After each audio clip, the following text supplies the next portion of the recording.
Let's try this one more time. Again, the audio problems. Jumping up and down of finding out that we didn't get something when we thought we did. So,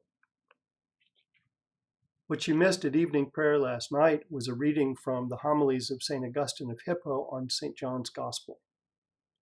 Here it goes, the fullness of love.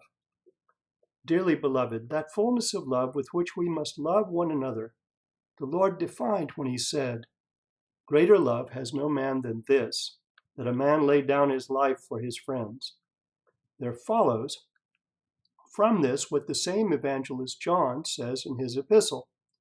As Christ laid down his life for us, so ought we lay down our lives for the brethren, loving one another as he loved us, he who laid down his life for us.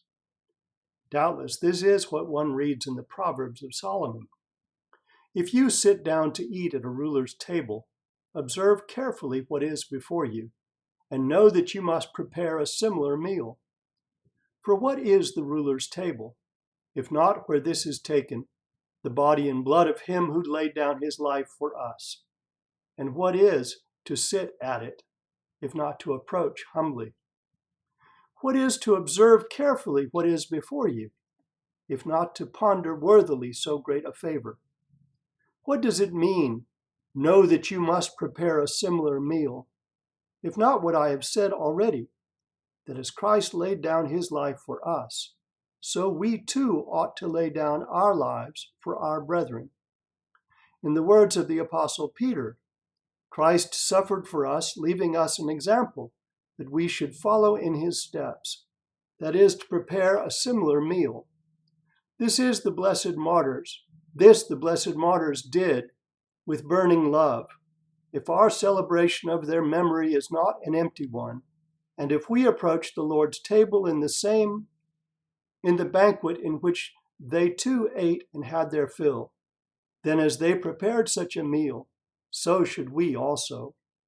So in fact, at this table, we do not commemorate them in the same way as we commemorate others who rest in peace, in order to pray for them also.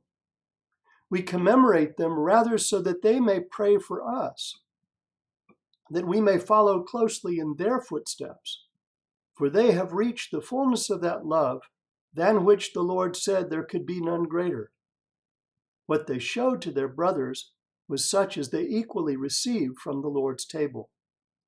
This must not be taken to mean that we can be the equals of the Lord Christ because we have carried our witness for him to the shedding of blood. He had the power to lay down his life and to take it again. We, on the other hand, do not live as long as we want to live, and we die even if we do not want to die. He, by dying at once, destroyed death in himself.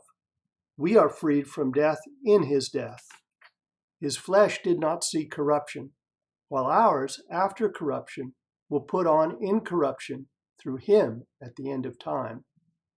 He had no need of us in order to save us, but we can do nothing without him.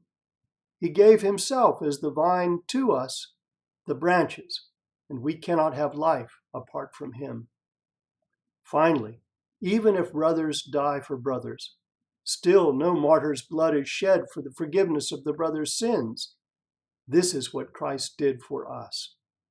In this, he did not give us something to imitate, but something for thanksgiving. Insofar as the martyrs then shed their blood for their brothers, what they showed was such as they received from the Lord's table. So let us love one another as Christ loved us and gave himself for us. And there ends this reading of St. Augustine. God bless you.